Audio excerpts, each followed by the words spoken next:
Coba bayangkan, gimana caranya Anda ngenalin sebuah ide yang sama sekali baru ke sebuah budaya yang usianya udah ribuan tahun? Kedengerannya mustahil kan? Tapi ternyata enggak bagi Sunan Kalijaga. Nah, ini dia kisah super jenius tentang gimana beliau memakai wayang, seni yang paling dicintai orang Jawa, buat menanamkan ajaran paling fundamental dalam Islam, Tauhid. Pertanyaan ini bukan sekedar teori loh.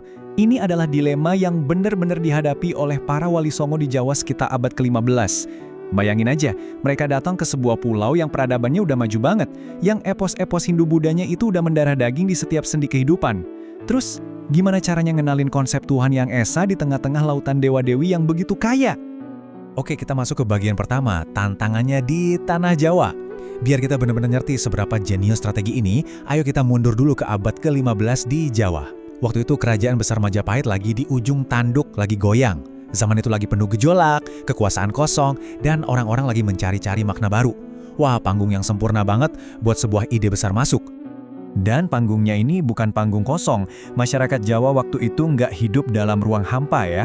Kepercayaan mereka sama dewa-dewa, arwah nenek moyang, dan kekuatan goib itu udah jadi napas kehidupan mereka sehari-hari. Jadi pertanyaannya jadi makin rumit kan? Gimana coba cara ngenalin Islam tanpa kesannya mau menghancurkan semua yang udah mereka yakini? Nah sekarang bagian kedua, dua pendekatan Wali Songo. Ada satu hal penting yang perlu kita pahami. Wali Songo itu bukan kelompok yang satu suara. Tujuannya mungkin sama, tapi soal caranya, wah disitulah muncul perdebatan yang sengit. Bisa dibilang ada dua mazhab dakwah yang berseberangan.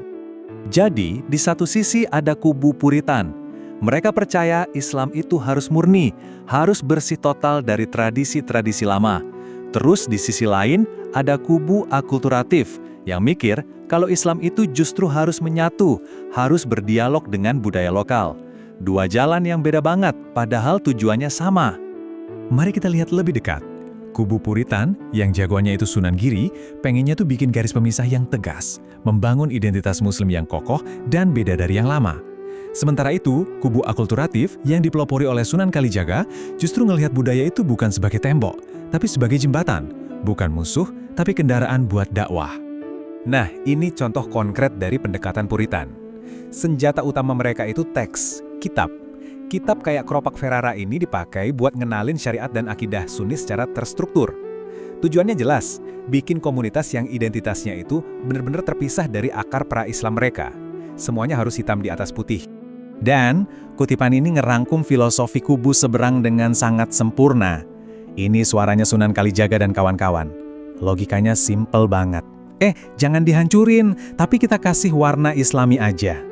Ini bukan kompromi loh, ini strategi membajak budaya yang super cerdas. Dari sinilah kita masuk ke inti kejeniusan seorang Sunan Kalijaga.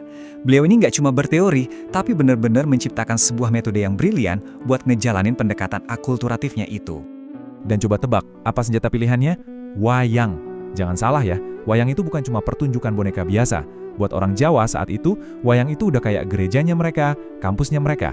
Dari wayanglah, mereka belajar tentang mana yang benar dan salah, tentang takdir, tentang pengorbanan, semuanya lewat kisah Ramayana dan Mahabharata.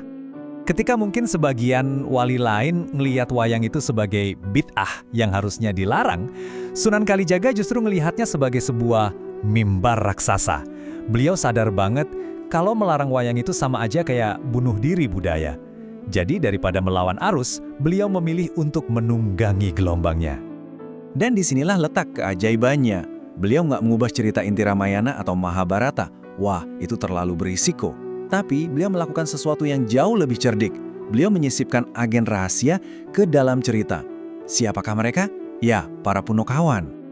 Jadi gimana ceritanya? Beberapa karakter tambahan ini bisa jadi ujung tombak penyebaran tauhid. Nah, ayo kita bongkar mekanismenya.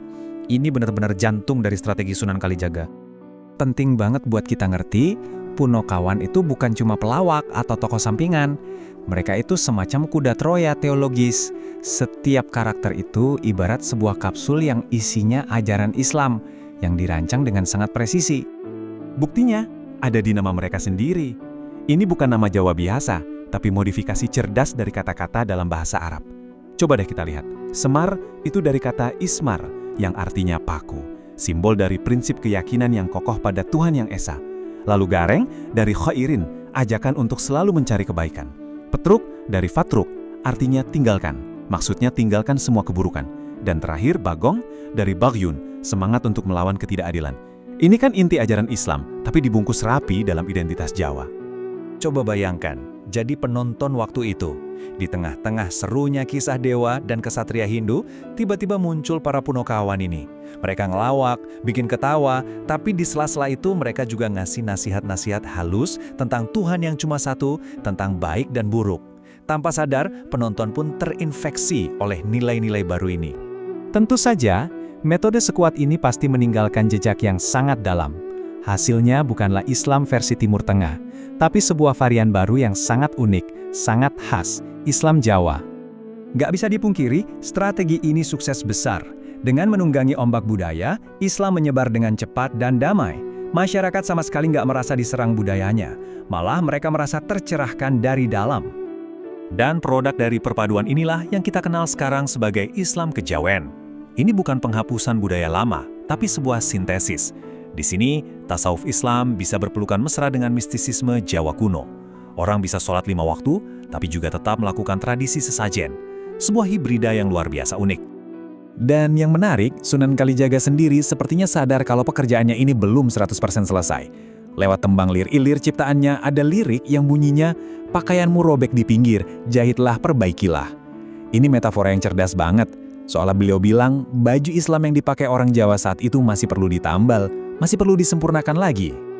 Inilah warisan terbesarnya. Tarik-menarik antara kubu Puritan yang ingin murni dan kubu akulturatif yang memadukan budaya itu nggak berhenti di zaman Wali Songo. Perdebatan itu terus berlanjut sampai hari ini. Dan itulah yang membentuk DNA Islam di Indonesia. Jadi, kita kembali lagi ke pertanyaan di awal. Apakah metode Sunan Kalijaga ini sebuah kejeniusan dakwah yang brilian atau sebuah kompromi yang berbahaya? Mungkin jawabannya nggak hitam putih, tapi satu hal yang pasti, perdebatan ini nggak pernah selesai dan terus membentuk wajah Islam di Nusantara sampai detik ini. Nah mungkin inilah warisan terbesar dari Sang Sunan, sebuah pertanyaan abadi. Kalau menurut Anda sendiri, bagaimana?